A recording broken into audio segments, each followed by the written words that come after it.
am I? Superman. Superman, exactly right. We're going to be thinking about rescuers. I mean, I wonder whether you could help me answer some questions about rescuers. Let's see how you are, and if you know who your rescuers are, who would you call in these situations, Abby? Okay, first one. Your friend breaks a leg while playing football.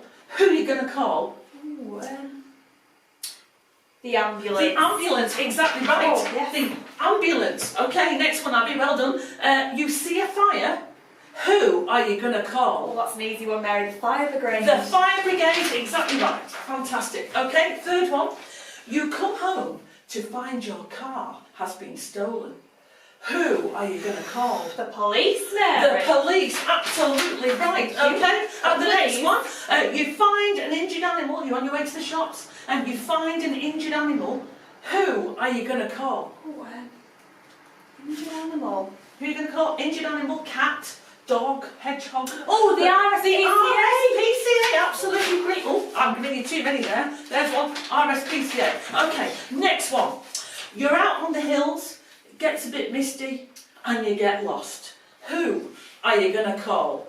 Who's going to come to your rescue? On the hills? On the hills. Misty? You're with your friends, you've lost your way? Who are you going to call? Oh, she's finding this one tricky. Oh, mountain rescue. Mountain rescue, exactly right. There we go. Okay, and the final one. You're doing really well. Okay, final one. You're on the M62. We're going to Grandma's house for tea. The car breaks down. Who are you going to call?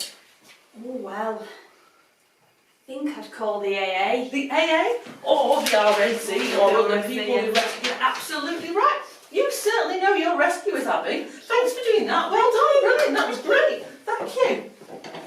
We are so fortunate to have so many people that we can call on when we have a problem and we need help.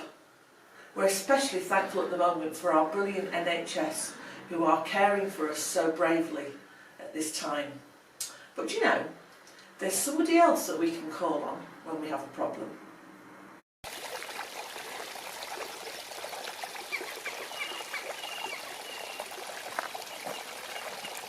Just like the friends of Jesus did when they got into a spot of bother in the middle of a lake.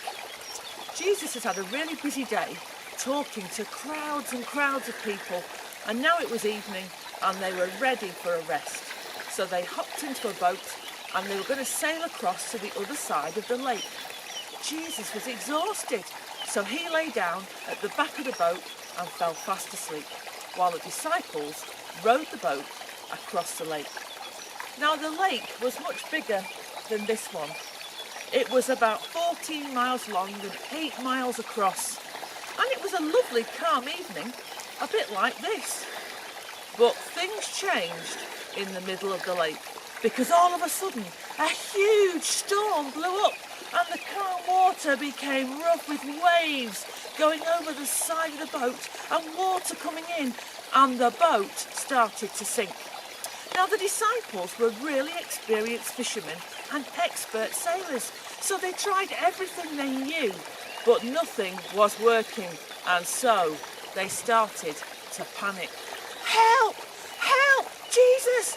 Wake up! We're going to drown! Don't you care? Of course Jesus cared. He woke up, he stood up and said to the waves, "Quiet!" The waves died down, the wind stopped, and everything was calm and peaceful again. And at that moment, the disciples knew they were in the boat with somebody very special, somebody who could calm the biggest of storms. Last week we thought about the fact that Jesus always knows where we are, he knows how we're feeling, and he knows what we need. This story reminds us today that if we need help, if we feel anxious, or we have a problem, however big or small, he will be with us if we call on him. Thank you, God, that we can call on you when our fears and worries seem so much bigger than we are. Help us to remember that nothing is too big or too hard for you.